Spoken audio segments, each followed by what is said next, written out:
Hey guys, welcome to my first tutorial video. Recently I received a lot of requests on how I did this edit, and I want to thank everyone again that asked for this tutorial, because without you guys I wouldn't have put this together. So let's get started. What I'm going to be doing is I'm actually going to be breaking down this edit into smaller videos just so we have an understanding of how to actually use a lot of the tools and applications that we're going to be applying. So here is the original photo. Now this is a raw copy. I do recommend that if you are an aspiring photographer, whether you do it professionally or just as a hobby, to shoot in RAW.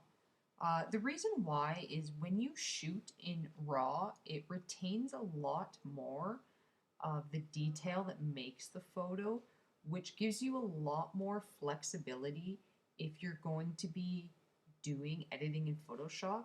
It lets you really just bring out all of the lights and textures and things like that that are just kind of like hidden in like a dark raw photo.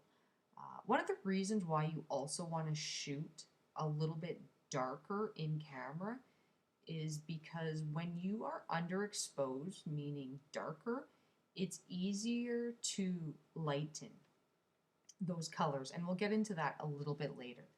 So this video, we are going to focus on just the background. How did I achieve this black background?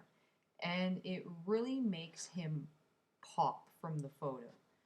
So what we're going to do is go into the original photo. Now, when you do shoot raw, when you do open it, there's always a raw kind of editing thing that pops up before you even go into your Photoshop, and that's where you can do like some post editing. I always recommend just bringing up the exposure just a little bit, sometimes with shadows, highlights, bring some of those up or down just depending on how you took your shot, just so it kind of looks flat, but you notice the detail. It's not, you don't want to bring up the detail like you're editing it. You just want enough where you can see enough detail, and that's where Photoshop is really going to start to enhance everything. So what we're going to do first is when you open everything, the first thing that shows up just on the right is your image, and it's just called your background image. So that's good. That's what we want. But what we're going to do next is we're actually going to add a layer. So I'm working with a PC keyboard, so my command for that is just the Windows and J key. And if you hit that, it's going to create a layer 1. If you do not know or not comfortable using the keyboard to make layers and just do certain things, and I don't know them all, so there's times where I actually have to physically click on the icon. That's okay too. But you actually just go up into this layer panel. I'll just actually delete this so you can see. So you have your background, you go up into layer, you go into new, and you hit this button right here. Or click on this button, layer via copy. Click that, and then boom, you have something called layer 1. So basically, it's securing that the original photo is going to stay. And when we apply our edits, it's only going to apply just to this layer 1. And I'll show you after what that does. So what we're going to do is we're going to go up into image. Go into adjustments. Now when you click on adjustments, you always get all of these fancy little adjustments and tools, and some of them we're going to use, some of them we're not going to use. And we'll go through maybe some of them a little bit later, but for right now, we're just going to go into curves. So you're just going to click on that, and then up comes your curve window. Now I know this looks a little confusing and a little intimidating. Don't worry about really anything quite yet. what we're just going to focus on is these two little dials right here. So we got kind of like a gray one on the left, and white one on the right. What these do is the one on the left controls black. So it controls all of the black in the photo. Now if you just click it and drag it, you see how it's making the photo go darker? It's just pulling all the black down in the photo. If you go to the right one, it's your white, and you slide that, it pulls up all of the white in the photo. Pretty cool. Don't worry about the graph or anything that's going on in there. We're not going to use that right now. So what you're going to do is on the left side here is you're just going to pull down your slider. You see how it's darkening everything because we want the background black. So don't focus at all on your subject. He's going to look weird right now. Don't worry about that. That's totally fine. And slide it down just until you get a kind of like a good portion of blackness that's kind of going on in the background, but not completely. You still need to be able to see the subject, and I'll show you why in just a second. So I'm just gonna pop that just a bit like that. So you want to be able to see the outline of where his head is, and then you can see his ear kind of there. It's a little hard, right? And you see his ear. You want to make sure you see those outlines. So once you do that, just hit OK. Now, this is the easiest way to do it. There's a bunch of different ways that you can achieve doing the blackout background, but I'm showing you a very simple way to do it. So right under the brush icon is you have your history brush tool. Think of that like your magic eraser.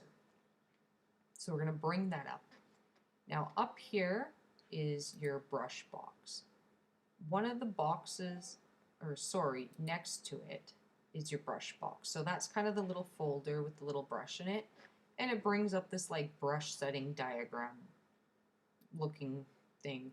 And there's a lot of brushes in here I have never used, but one of them that I'm very fond to is the number 25. And this one is just a soft round 25 brush. That's the one that I always like. Now to make it bigger, you can use your keyboard and you just have your brackets, the two that are beside the P. So one makes it smaller, one makes it larger. Again, if you're not comfortable using the keyboard, if you just click up here, it actually has your size. And you can actually just slide that down. It's just sometimes it's a little bit more work when you have to keep popping that open, but it's totally fine if you have to. So I'm just going to make it, you know, let's say just a little bit bigger than his eye. We make sure that our opacity is set at 100, or flow is at 100. And those usually are pretty standard. If you're freshly opening up Photoshop, they should just go back to the 100 states percentage. That's where they're just kind of always at.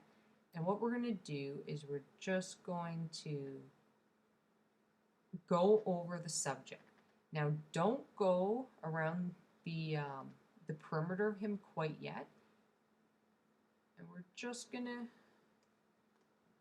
get rid of all that black that we just kind of applied in the background. Just a little bit. Okay. And then if you make your brush just a little bit smaller, you can start going a little bit closer to the edges. And don't worry about it if you accidentally, you know, go over. It's totally fine too. And we're just going to go over just like this. Shoulder. Okay. There we go. Perfect. Okay. So where your brush tool icon is, right above it, there's something called an eyedropper tool. We're just going to click on that. I'm going to show you what this does because this is very helpful. That's how we're going to create the black background. So you're going to take that eyedropper tool and you're just going to apply it to the blackest point on the black background. And oh, if you click it and hold it, you see this ring that pops up, right? And it's always gray on the outside, and then it's a little hard to tell. If I go over some color, oh, you see how it's brown there? Because it's actually, any color that you go over, it actually pulls it up right in your color swatch diagram, which is this thing right here. So it's on black, that's the color it picked out, that's what we wanted on. So now we go back to our brush. We're still using that big same soft brush. It's a very versatile brush that you can use for pretty much, it's the only brush that I use for all my editing. Whether that's right or wrong, who knows, but that's what works for me.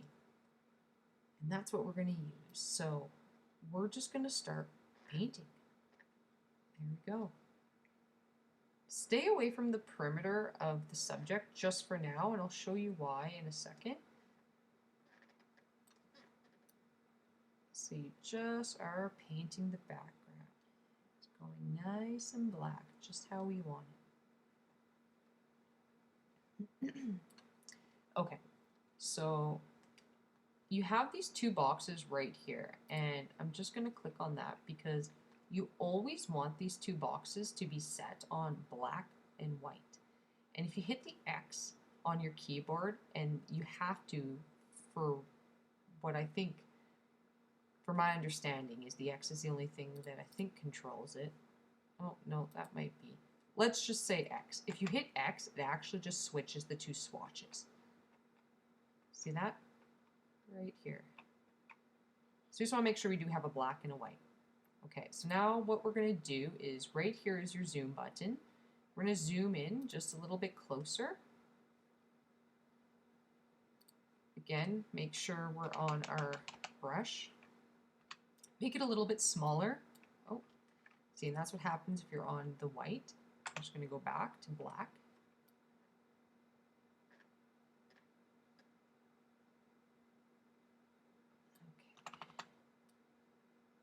Now, as you get a little bit closer to some of the detail, you really want to kind of feather it. Just a tiny bit. The reason why is if you go hard, you're going to create an unnatural looking line. And we can just go into the history panel here, just because it was just one application, and we can just remove that. Okay, so again, we're going to zoom in here on the other side. That brush just a little bit smaller. And we're just going to paint that. Paint that. Paint that. Now, when you get to tighter angles, it's going to be a little bit trickier. So that's where you may have to erase and repaint and kind of do it a couple times. It really just kind of depends on how good you are with the brush and whatnot. And if you do make a mistake, like, oh, you see there, you just hit your eraser and we can just clean that right up. So if you feel like you kind of went over on the skin, you can just switch between the two. And I'm doing this a little quick too, just to kind of give you guys just the idea of how we're doing it. So a little bit down here. So we're just gonna clean that arm up there. And don't worry about it looking perfect quite this second, because there's so many other layers that we're going to be applying to this that it just needs to be just a little bit for right now. Okay. So once you do that, and always make sure that you go back to your fit to screen when you are editing. If you're always zoomed in and you think something looks good, it may not look good until you zoom out and just kind of see the full perspective of it. So once we do that is we're going to go back up into adjustments and back into curves. And we're just going to bring that down just a bit. Now, what that does is if there are any little showings in the background that maybe we've missed, um, just bringing that exposure down just a little bit's really going to help with that. And just the before and the after. And even just with the before and the after, you can already see like a big difference in the contrast that's just done with the overall picture. Um, but we'll get into that in a different video. This is just the background portion of it. So again, that's oh, and if you could actually go over here, and this is why it's another good idea just to have that layer, is if we click on this eye and unclick it, we can actually just, boom, just like that, see the original photo. Because all of the editing was only applied to this layer. Now, if we wanted to, we could name this layer to black background.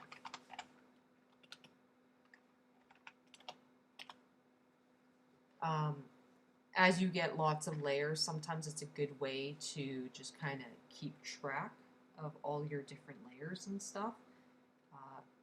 Most of the time, I don't name mine. It's probably a really bad habit, and I really should kind of learn to layer them because it makes it easy when you have like 10 layers. If you need to go back and correct something, you can just, oh, I need to correct something on the black background, click on that, and you could work with that. So, but again, if you just unclick it, so there's the before,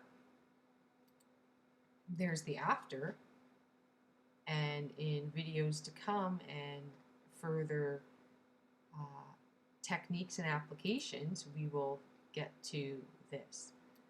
So hope you enjoyed watching. Thanks for checking this video out, and if you have any questions or comments or feedback, please just drop them below. Thank you. Bye.